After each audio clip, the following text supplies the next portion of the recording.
അപ്പൊ യുദ്ധം കഴിഞ്ഞിട്ടുള്ള ഫസ്റ്റ് വരവാണ് നമ്മളെ. അപ്പൊ യൂനിസേ നാട്ടിൽ പോയിട്ട് അടിച്ച് കസർത്തൂലേക്ക് പൈസക്ക് വിളിക്കരുതിട്ടാ. അങ്ങണ്ട് കായൊക്കെ കഴിഞ്ഞിരിക്കണ പറഞ്ഞിട്ടുള്ള ഒരു വിളിയുണ്ട് എനിക്ക് പോയാല്.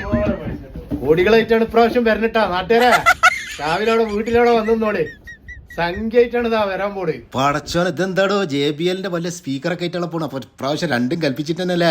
അവിടെ നല്ല ഫുൾ സെറ്റ് ബാൻഡും DJ ഒക്കെ ഉണ്ടാകുമ്പോൾ അതിന്റെ കുഞ്ഞൊരു JBL പല പല സ്വപ്നങ്ങളുമായിട്ട് ഇവിടെ വന്നിറങ്ങുന്ന ഓരോ പ്രവാസികളുടെ ഏറ്റവും വലിയ സ്വപ്നം എന്തായിരിക്കും എന്നറിയോ?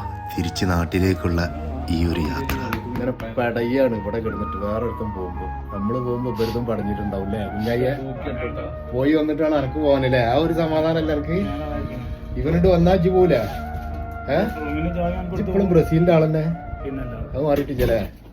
പിന്നെ പൈസ നിങ്ങളെ ഈ ജേഴ്സി ആണല്ലോ അന്ന്. അതിന്റെ 15 റിയാൽ ഇപ്പോഴും തന്നിട്ട്. എടാ മിഥുന അങ്ങോട്ട് പാടാ.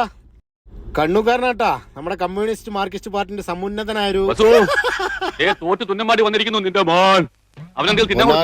എന്മായിട്ട് തള്ളി മറിക്കലായിരുന്നു തുടർഭരണ മാന തോട്ടി. സോഷ്യൽ മീഡിയ അങ്ങോട്ട് തുറക്കാൻ വയ്യ. ഞാൻ അറിയുന്ന കുറെ സഹാക്കന്മാരോട് ഞാൻ ബെറ്റിനുണ്ടാന്ന് ചോദിച്ചു. 10 ലക്ഷം റുപ്യ വരെ ഞാൻ ബെറ്റിന് തയ്യാറാണെന്ന് പറഞ്ഞിട്ട് ഒരു നായ്ക്കാട്ടങ്ങളും വന്നില്ല. ഒരു സംഖ്യ കട ഉണ്ടായിരുന്നു. അതിനിടയിൽ തൂക്കം നോക്കി എത്ര ഉണ്ട് കറക്റ്റാ? എങ്ങനെ നോക്കിയാലും ഒരു 2 കിലോ അങ്ങോട്ട് വലിക്കാണ്ടാവും അല്ലേ? കറക്റ്റായാ? ദബനും പോകാനുള്ള തന്നെയുള്ള